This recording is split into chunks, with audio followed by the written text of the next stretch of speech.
Thank you very much, Mr. Speaker. Sir, whenever I have the privilege to rise in this honorable chamber, I, at the same time, have the privilege to highlight one of the things that I think is important to any system of governance in any country, and that has to do with coherence of policy. That has to do with the realization that there are certain actions that must be taken across policy dimensions, but also across sectors or areas of influence. And so we come to this chamber from time to time having to discuss and debate and consider actions in a range of spheres. And so we have, for example, had conversations with respect to security and crime reduction that have to do with domestic terrorism, that have to do with the way in which we enable those who interact with the criminal justice system to participate in that system, whether as witness or as members of the judiciary, or even as accused. And so at each point in which we have to consider issues of security and safety and information, we have to do so at the level of the judiciary, at the level of policy, at the level of the community, at the international level. All of us in here who represent people know that in particular at the level of the community, that is the area in which often much impact is made.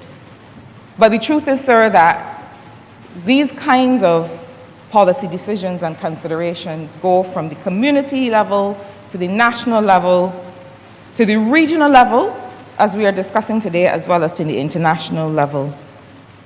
You know, in earlier debate, I was pleased to be able to hear the member for St. Michael Southeast make reference to one of those kinds of community interventions. And she called it by name in her constituency, and she might be pleased to or feel validated to hear that the Project Reset that she made reference to, the member for the city and I had occasion to launch exactly such a program with exactly such a name back in February of this year. And so I think that it is always a good thing when we can see that across areas there is also similar coherence. But projects such as that, for example, engage with young people before they enter the criminal justice system. Projects or programs that also have to do with how we consider domestic and national issues of safety. But equally, sir, legislation and implementation of that legislation that has to do with how we set ourselves up for success with respect to our engagement with regional and international rules. Those kinds of interventions are also important.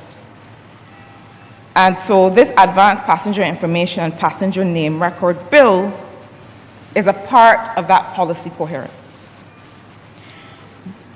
But sir, this has to do not just with issues of border management and national security, to which I'll return in my brief intervention, but it also has to do with understanding, knowing, and hearing, and having the full information about who is coming to Barbados and why. And so when we talk about immigration and immigration data systems, we're not just trying to understand the security considerations, which are important, but we're also trying to be able to strengthen data to understand the impact of visitor activity. And I emphasize the impact of visitor activity, because there are reasons that people come to Barbados. And I even think that the language of tourist or tourism perhaps belies the different reasons that people come to Barbados. And as a result, the different interactions they have with our systems, the different kinds of economic and social activity in which they engage, and how that impacts us. Some time ago, sir, we saw that, and we explained as a Ministry of Economic Affairs and as a Barbados Statistical System, Barbados Statistical Service, that we had to strengthen immigration data. But what we mean by that is we need to strengthen our understanding and the stated record of who comes into Barbados, how long they are staying, why they are coming, and what is the economic and social impact that takes place as a result. What are the investment opportunities and what are the other economic opportunities for Barbadians, for those who are already living here, to be able to have some participation, some inclusion in the growth and in the economic activity that takes place when people come here. When people come to Barbados, they come here not just to stay in a hotel room. They come here not just to go to school. They come here not just to start a business. But they come here to be a part of an ecosystem, an economic ecosystem that matters to the country. And so we have a standing conversation on this question of tourism arrivals, for example, as if that is a magic number that stands in isolation. But what we really need to be concerned with is visitor arrivals. What we need to be concerned with is the visitor economy and what is happening in that realm. And so, sir, it means that not just the data that is collected when people land, not just the form that is completed for immigration and customs, but it means that we have to be able to validate that information against other kinds of information. And when we notice, sir, and this is something that we discussed in the last few weeks, when we notice that because of the fact that the immigration systems for data collection needed to be strengthened, including through this bill that the Honourable Member for St. Thomas is presenting to us today, when we realized that there were some small gaps in those systems, we also realized the importance of systems like the Advanced Passenger Information System. Because what that system enabled us to do, and will continue to enable us to do, is to look at what we are collecting when people land and to be able to compare it with other kinds of information. And that became very important when we realized that we're not just talking about numbers coming here, but we need to be able to understand what is the economic impact. What is the impact of those arrivals? What does it mean when people come here? What does that activity do for and with the country, and how are people here able to engage in that kind of activity? So we know that we collect things like length of stay to be able to look at short and long stay arrivals from the immigration information. We collect passenger statistics by airline from Grantley Adams International Airport. And all of these are things that we were able to cross-tabulate and be able to see how they're really impacting not just arrivals, which is a very sterile measure of what is happening, but economic activity. So we look at length of stay and from immigration. We look at passenger statistics by airline, which is a part of what we are discussing today. From CARICOM impacts, we are able to look at the advanced passenger information. We're able to look, sir, in order to really gauge what visitor arrivals mean for us, we're able to look at hotel performance. We're able to look at what is happening with the Airbnbs and other similar kinds of companies.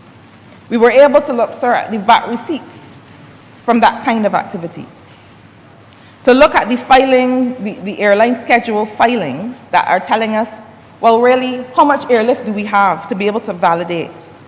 We are able to look at seat capacity, not just on the ground today, but seat capacity projections, forward bookings, and other kinds of market intelligence. Similarly, sir, we were also able to look at the returns from the airport service charge. And why do I make reference to all of those data sets, and what do they mean? The point I'm making, sir, is that being able to compare sets of information and to make sure that you are on good ground with understanding what is the impact of certain visitors coming to Barbados. Because I fear that sometimes we get caught up in a visitor arrivals number, but we don't equally concern ourselves with spend and with the inclusive nature of the sector. And so, for example, we know that the more people who are coming here, not just for a short stay or for a holiday, but to make their lives here, that there's an impact on the transport sector, whether that is public service vehicles or taxis or ride-share kinds of operations. We know that there's an impact on the restaurant sector, and by the restaurant sector, I mean anybody who's selling food. So one of the things that I noticed early on in the Welcome Stamp program was that there was a message board that popped up. People who had just come in and were staying in Barbados and were making Barbados their home. And very quickly they started to share information about the food truck that they prefer.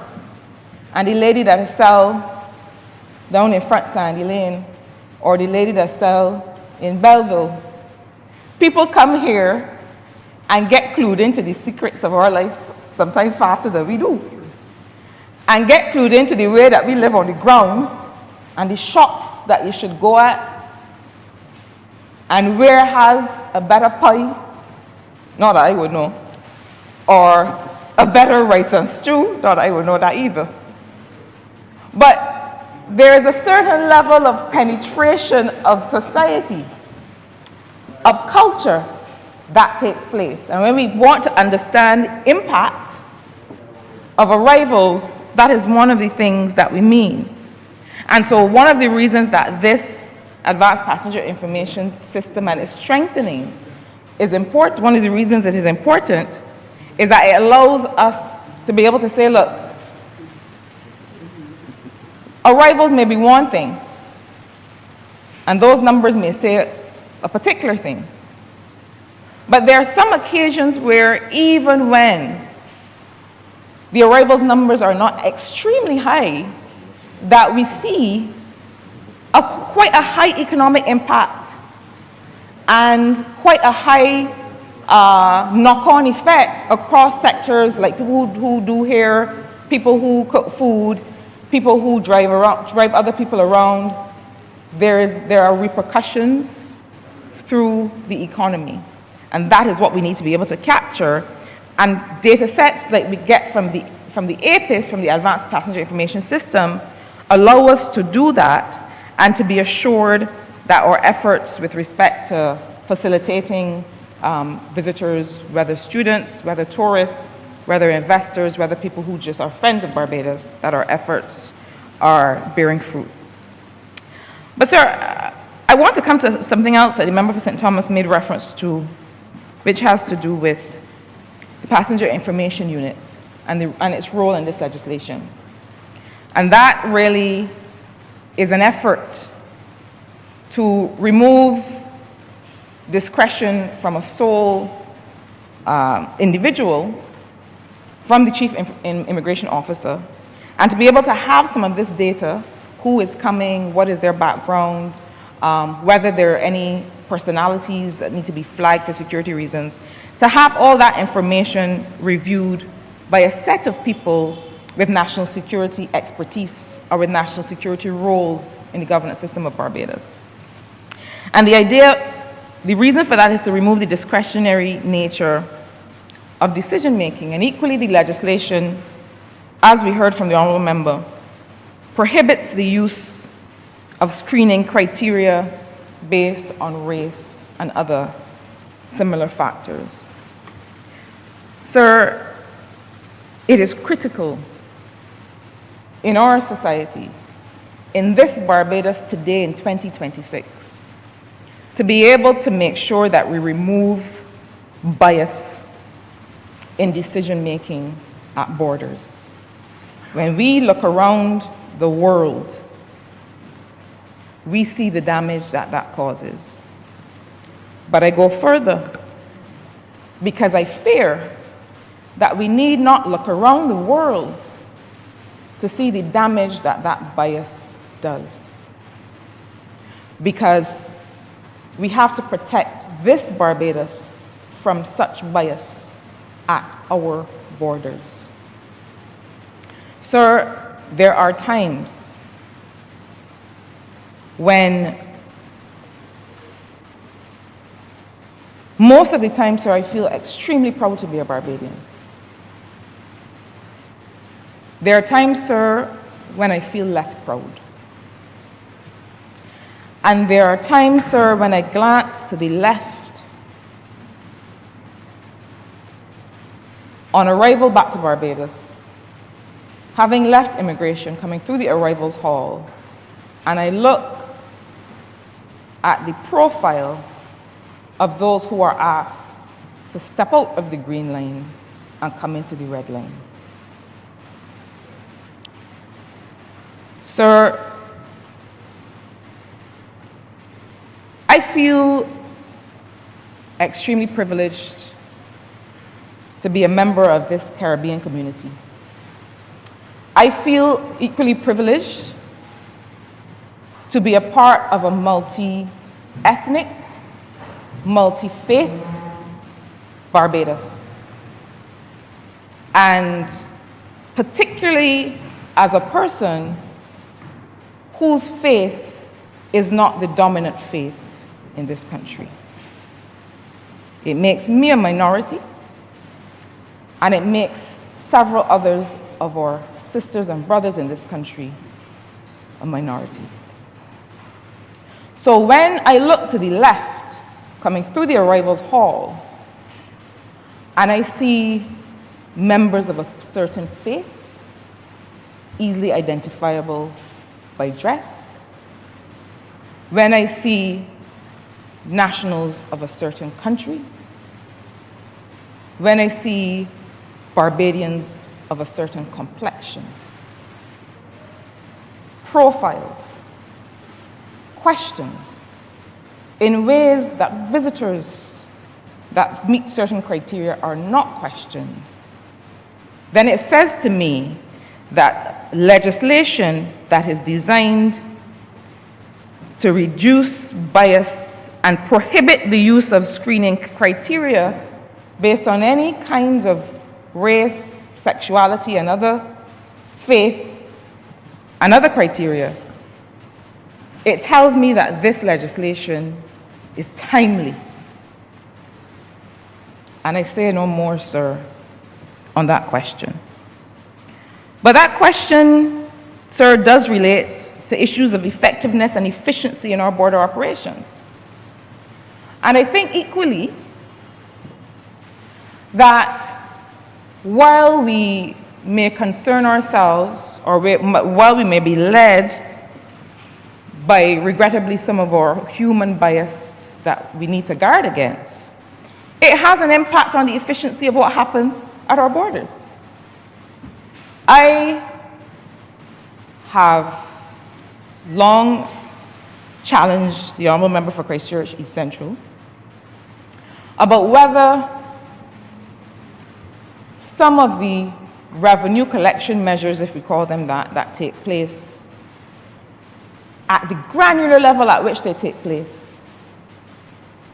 at some of our borders, whether the receipts from those can justify the wait times that are associated with them.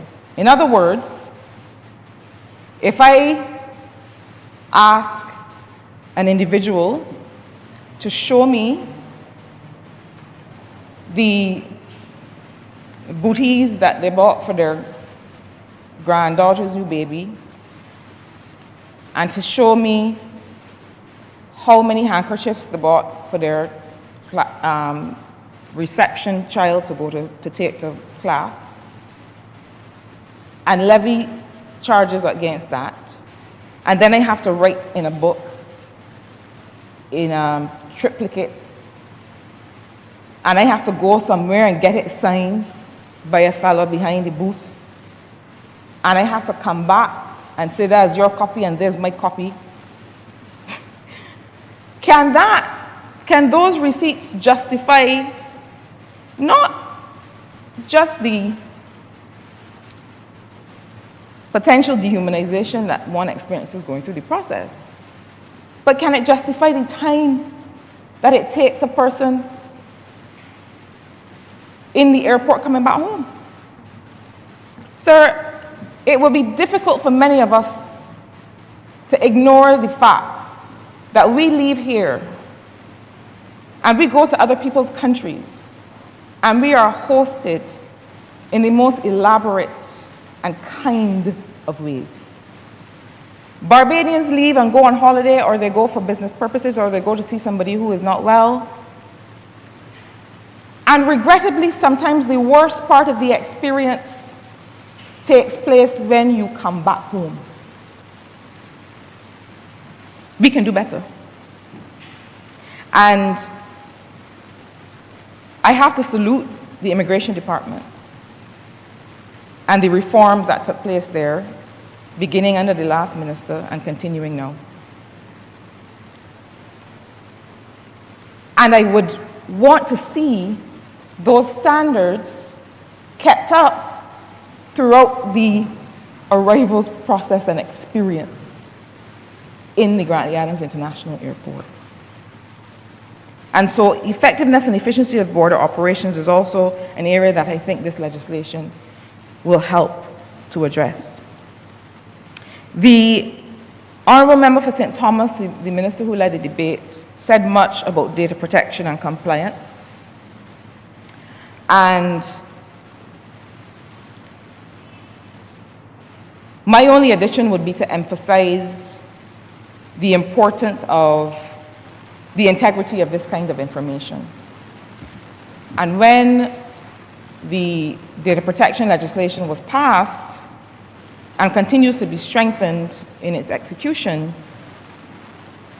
part of the reason for that was that as a country that receives so many visitors from so many jurisdictions, we had to make sure that there was a certain sense among visitors, but also among Barbadians, of the integrity of their information once shared. And to the extent that the legislation pays specific attention to protecting that, I think that is something that recommends it. Sir, the final point that I will make on this, having made reference to the importance of data, to know what we do, how we are impacted, what are the opportunities for our own inclusive economic activity and growth, having made reference to the need to remove discretion in decision-making at borders and to rely on real intelligence rather than our own biases that we all have, and having made reference to how we need to continue to support efficiency at our borders while not sacrificing national security. The final thing I want to make reference to, sir, is the importance of interagency collaboration. And sometimes I don't think we realize just how important. Sir, I also had the privilege to be Minister of Technology at a time when the country experienced 2 significant data breaches. And anyone who has not lived through that kind of a crisis may not understand how many friends and allies you have to call on when something like that happens. And the thing about cybersecurity, sir, is that it is by nature, and cybercrime, it is that it is by nature cross-border. And that whereas when you might be looking for a fella and you might see him on a passenger manifest and he might land in your country, you can put hands on him. With cybercrime, it doesn't work that way. And often you need to be able to rely on intelligence from regional security services, from entities like Interpol, and from all kinds of other jurisdictions that will mean that you're able to address the issue quickly. The other issue with cybercrime, sir, is that its infectious nature is perhaps even more enhanced than other kinds of crime. What do I mean by that? That the things that are spreading across our systems, across our computer systems, across our phones and other devices, they spread quickly. It is not dissimilar, sir, from the reason that we have to protect our water supply in a country like Barbados, with the kinds of fissures we have in our ground system. Something that leaves a tap or that goes into the ground today, it travels fast. So whenever you see that there is a quick response from health authorities or matters related to water protection, don't be alarmed, because in Barbados, because of the nature of our composition, of our topography, those things move quickly. And equally, these kinds of cyber issues also move quickly.